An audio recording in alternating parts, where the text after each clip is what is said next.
Humanity is at a turning point, and we are now in the race of our lives. A race for the environment, a race for equality, a race powered by electric. Extreme E is a global voyage that will provide a world-first all-electric gender-equal motorsport to highlight the impacts of climate change and promote electrification.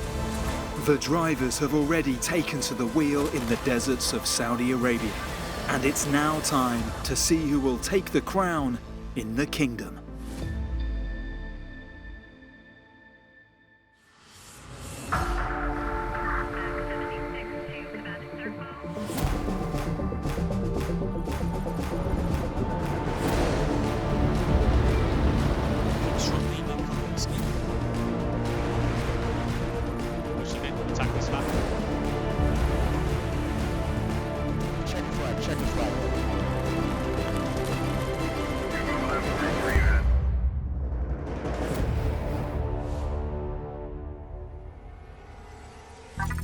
The inaugural round of Extreme E is being held deep in the deserts of Saudi Arabia.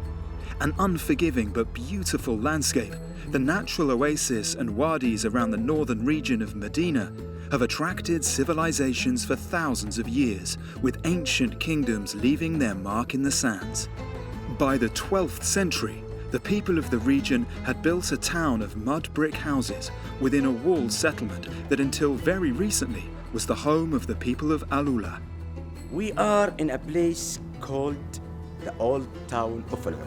This city is 750 years old, and we have around 900 houses. Because Al-Ula, it's lying in the middle of the international trading route of incense and spices. So Al-Ula, it was like a big market in that time because of the location. So Al-Ula, it was very important. People used to live here up to the middle of the 80s. So people moved around 1982 to modern houses which include water and electricity. The old town of Al-Ula, it's been restored now by a royal commission. It's like an open museum. Everywhere you go, you can see old ancient sites. So this is Al-Ula. Beautiful history and beautiful people.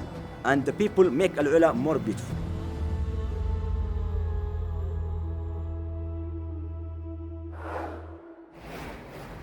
Day one of the Desert X Prix in the stunning deserts near Al-Ula saw an action-packed qualifying to decide who would do battle in the semi-finals the very next day. As Veloce racing driver Stefan Sarazan was on his and the team's opening lap, he hit an unsighted tree root at the bottom of the massive drop section of the track. The huge crash damaged the roll cage of their Odyssey 21, meaning, unfortunately for them, they wouldn't be able to race on day two. Segi TV Chip Ganassi Racing were unable to set a qualifying time due to a technical issue, meaning they couldn't show their fellow competitors what they were made of. Despite looking strong during the first half of the lap, the smallest of mistakes for Abt Cupra driver Claudia Hergen was all it took to send their car rolling during qualifying.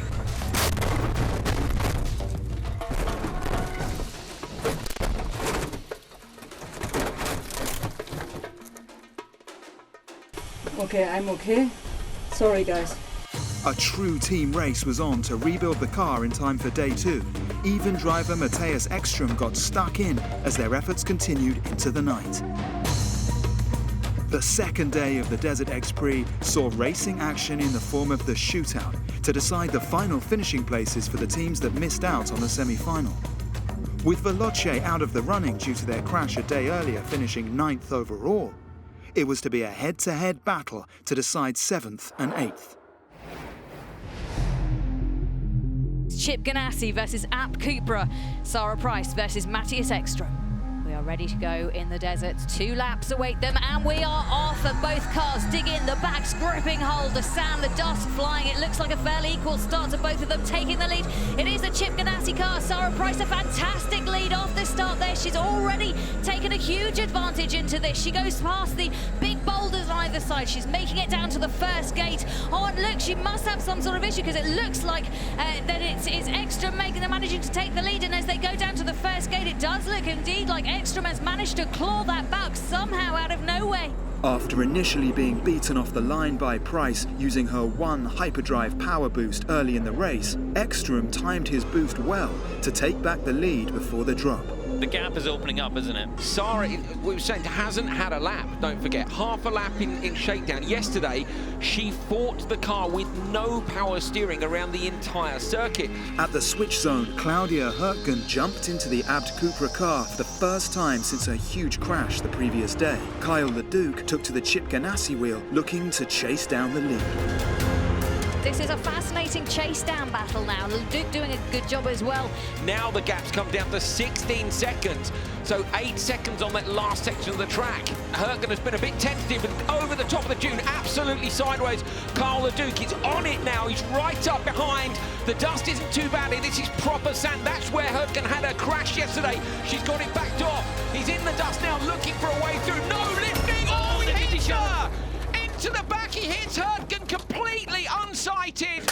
He hit the back of the car. That's not what we wanted to see. She stopped dead. She stopped. Holy f***. She stopped right in front of me. We're both stopped. I'm okay. She was dead stick, buddy. Blind dust. Ah, what happened? You okay? What happened? Oh, it seemed like you stopped. I hit you incredibly fast. I'm so sorry. In the moment, I'm here and I cannot believe what happened. Yeah, so I was coming down the hill again, the same hill.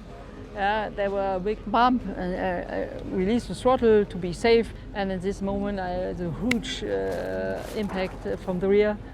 And then again, the car was stopped and the rear completely destroyed. A dramatic ending to a tough first Extreme E event for both teams, with Abt Cupra finishing 7th and Segi TV Chip Ganassi Racing taking 8th overall.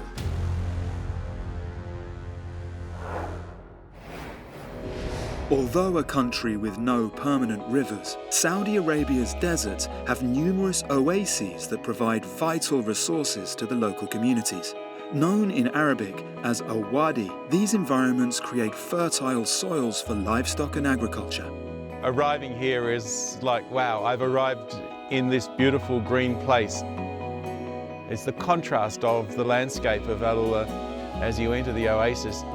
Pilgrims and travellers and people over thousands of years have happened upon this place. The reason for those civilizations being here was because of the wadi and the water that was contained underground. Under the desert there's large supplies of water.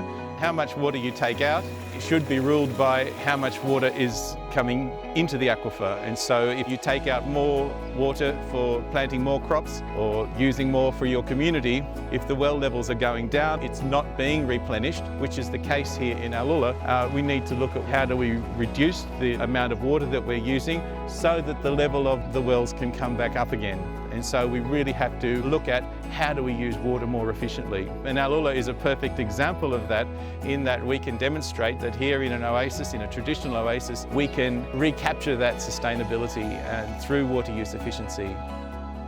Traditionally, flood irrigation or surface irrigation uses a very large amount of water, whereas if we move over to drip systems and micro-irrigation systems, we're able to reduce the water to as much as 50% and still get the same harvest or even more harvest. And so it is about combining the best of traditional techniques with modern technology at the same time. And so managing the oasis so that we're able to get more for less, so to speak, that's the way forward for us.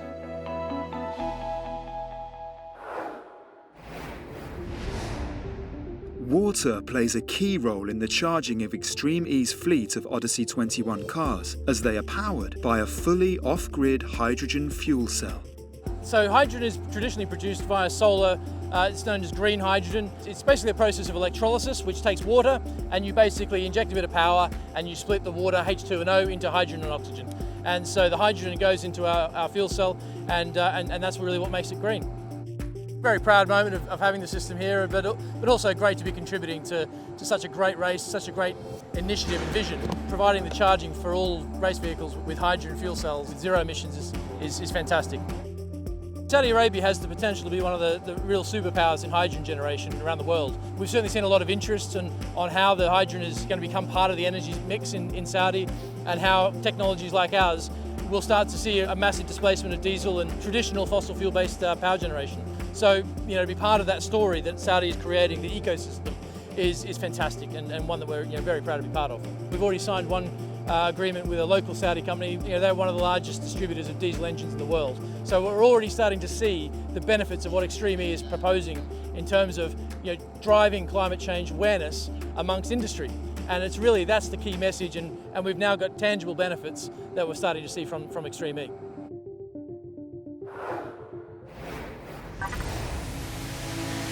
In the vast and beautiful deserts near Al Ula, the stage was set, the cars were fully charged, and the drivers and teams were ready to electrify the motorsport world as they went 3 abreast for the first time.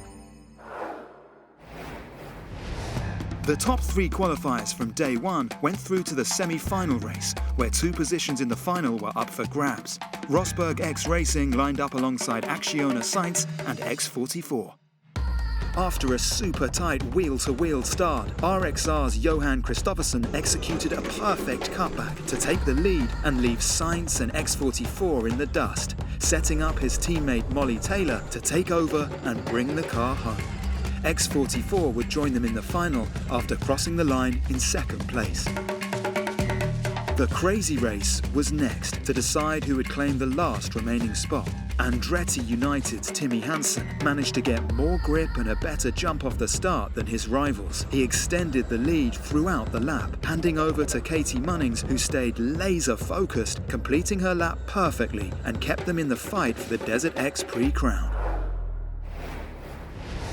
Before the final could start, the grid needed to be set. Grid play sees fans vote for their favourite drivers to give them first pick of starting position in the final. But there's a twist. The other teams can give their votes to one of the finalists, influencing the race.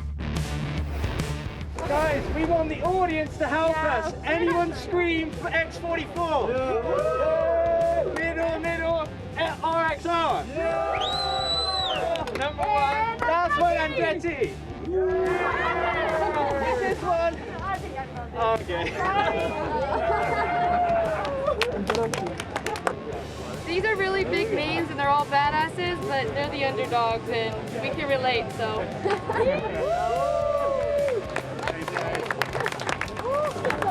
It's very difficult to pick with these teams. These 2 I've raced with for many, many years in F1, and they've kicked my asses at times, so we're going to go.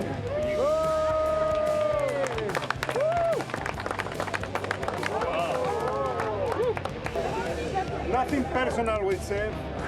Nothing personal. But Zach is a good friend. He promised me a good discount in the McLaren. We have a good relationship.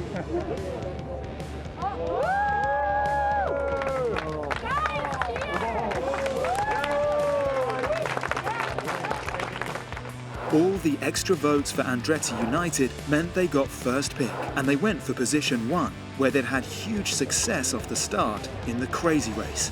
RXR chose the middle slot, with X44 ending up in the 3rd position. And with the starting lineup complete, it was time to crown a champion. This is your lineup for the final. Timmy Hansen and Katie Munnings for Andretti United. In the middle, Johan Kristoffersen and Molly Taylor for RXR Rosberg Extreme Racing. On the right-hand side, Sebastian Loeb and Cristina Gutierrez for X44. The teams are in the command centre. Nerves are rising. Get their eyes completely focused on the lights. Look either side of the grid for the green and then watch to see who gets the best getaway. Here we go.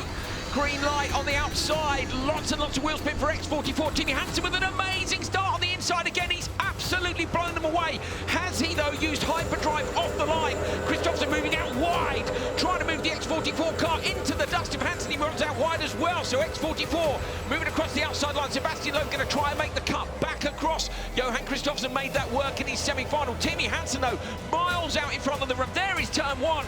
They're gaining on him now. I wonder if they've waited to use their hyperdrive just a little bit later. Kristoffersen goes out wide. Now he's going to make the cut back and try and carry the speed through the corner.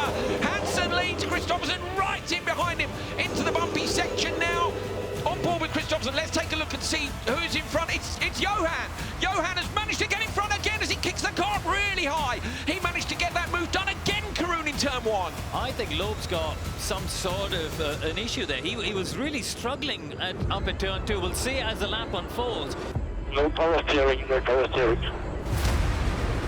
Up at the front though, Kristoffersen has pulled a massive gap. Look, he's got that whole jump ahead. Such high speeds now for Kristoffersen in the Rosberg team. He's up to 135 kilometers an hour. Nico Rosberg will be jumping up and down like a cocker spaniel in excitement. Molly Taylor running around the other side of the car. Kristoffersen's done a great job. He's out, job done for the weekend. There's a sense of relief when you get out because you know you've done your bit as a driver and you hand over to your teammate. The pressure was now on Molly Taylor to bring the car home, but her focus was clear. She wasn't going to make a mistake in her charge for the glory.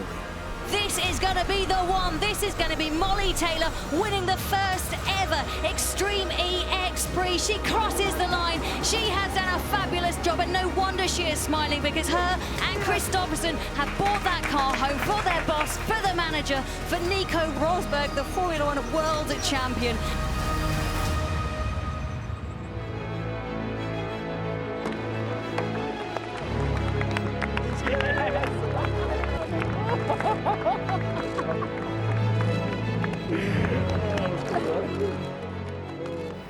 We had an amazing start to the season. We all came in here not knowing what to expect, and we've been the fastest in every heat and semi and final. So it's just, yeah, it's been amazing, and huge thanks to Johan. You know, congrats to the team as well to bring us here, and they've done an amazing job to get the car to me and Molly in one piece every time. And yeah, and then also Molly have done a fantastic job. We had a very good semi-final and final today on Sunday. So yeah, just so happy. So thankful to the whole effort that the team did this weekend. I mean, everything has come together so well. We worked together so well, and specifically Molly and Johan. What a phenomenal driving they've done all weekend, you know, and it's been such tough conditions there. Not a foot wrong, unbelievable speed, both of them, you know, so it's just awesome. We'll now present the first place trophies to Rosberg X Racing.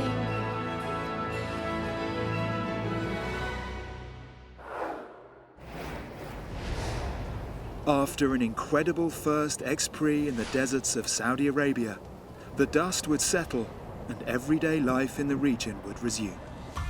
For such a hot and dry country with very limited fresh water, industries such as agriculture face a huge problem. To help solve this, scientists at the King Abdullah University for Science and Technology are working on ways to mitigate the lack of such a vital resource. 85% of all fresh water is used in the production of agriculture.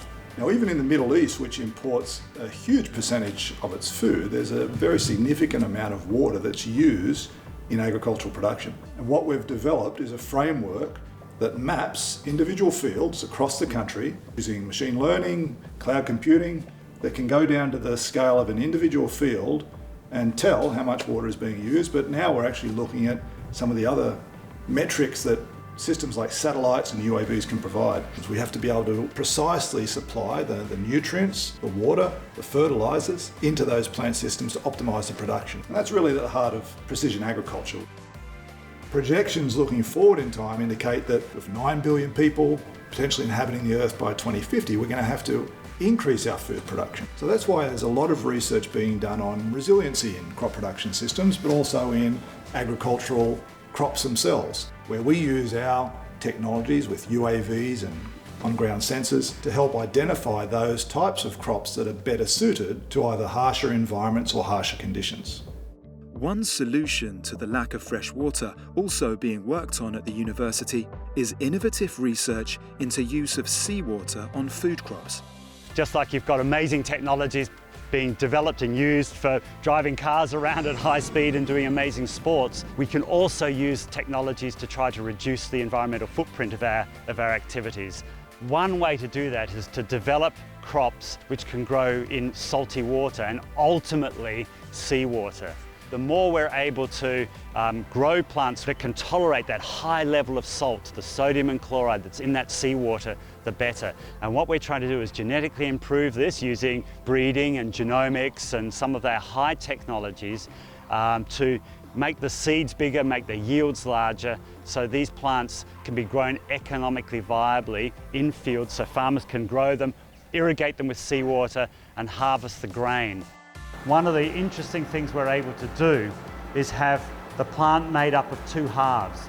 What we're doing is seeing if we can develop rootstocks, the bottom half of the tomato, which is specialised in being able to grow well in saline soils and help the top half of the plant produce its fruits despite the soil and the water being saline. So you can see this here, where we've got a very salt-tolerant bottom half of the plant and then a very tasty, if you like, top half of the plant. We've got massive challenges with the agricultural system. It's not sustainable, it has to change. But I'm optimistic that it can change because we've got fabulous technologies at our disposal, which are going to allow us to improve the plants and improve the way we grow the plants to reduce the environmental footprint of our food. We all want to eat well, we all have a right to eat well, but we really do also need to reduce the impact of our eating. And I think we can do this thanks to intelligent use, deployments of technologies.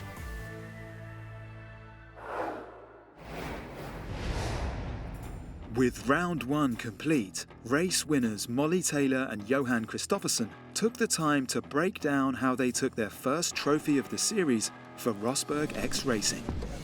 Not this time. All right, I think it's about time we rewatch that race start, see what really happened once again. It's all a bit of a blur still.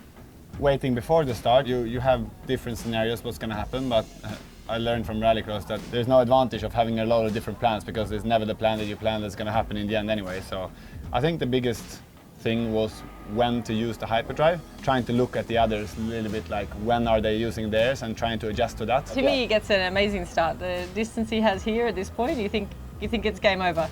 Yeah, but the thing here was like Timmy used his hyperdrive straight away from the start and he had a very, very good grid slot, so he had good traction off the line. So here was just all about trying to stay cool and not use mine because, of course, I got tempted to use it early. This is the last shot we see, and so for sure at this point we think that Timmy's got it. He's in the front, but you're so far out there, you're not even in the shot. And then and here you realise, and he just arrives like this black car out in the distance. Just when I flew there through the air, I actually thought that I lost it as well. Right, well, we couldn't really see what happened. We just saw you appear in front. So we've got you on board here, and we're going to take a look at what actually happened. So yeah, here I'm just basically trying to stay wide. Timmy's doing the same thing. He took the line that I took in the semi-final, tried to straighten out the chicane, but I just did an extra bit of it, and yeah, I was blind for a couple of... it's nothing. Yeah, I don't know. So there, I spot the apex. I said, okay, so here I'm starting to already... Just go straight. Yeah. Just angle it up towards the apex. Because you go like within a millimetre of the apex, even though like you don't see the 20 metres going into it. True. Yeah, it's like perfect. It's like the only apex we get all weekend. Yeah. So yeah, coming towards the switch zone, first of all I was trying to keep my mind straight and not going straight over the finish line because normally you go to the finish after when you're done with your driving. And then obviously I was super cautious about keeping the pit speed because we had an issue with that in Q2. The pit speed limiter didn't really work. Then finally get out of the car and trying to sort you out with all the seat belts and stuff. So I tried to calm you down as well, like nice and easy, no stress. Give me a pep talk, and the first one was great. I was like, it's fine, it's smooth, there's no problem. And this that was Q1. You're like, nice and easy, but it's a bit dodgy out there. The only thing I actually missed was that I missed to wipe the windscreen for you. Thanks. Because the wiper didn't really work perfectly. I took off so look there. I had to drive like this, and then I was like this, because I couldn't see anything. It was in the middle, so you had that small one under, and I had the other one over, so I was trying to... It was the most nervous lap, for sure, all weekend. When you're just trying to focus on go for pace, and you're so focused on one corner after the other, and you're in the moment, you're trying to slow, you're trying to watch for a bump, and you see more bumps because you're driving slower, and then you're trying to tick everything off, make sure you don't make a silly mistake and cost the team. So I was so happy to get that lap over. Nice job, guys.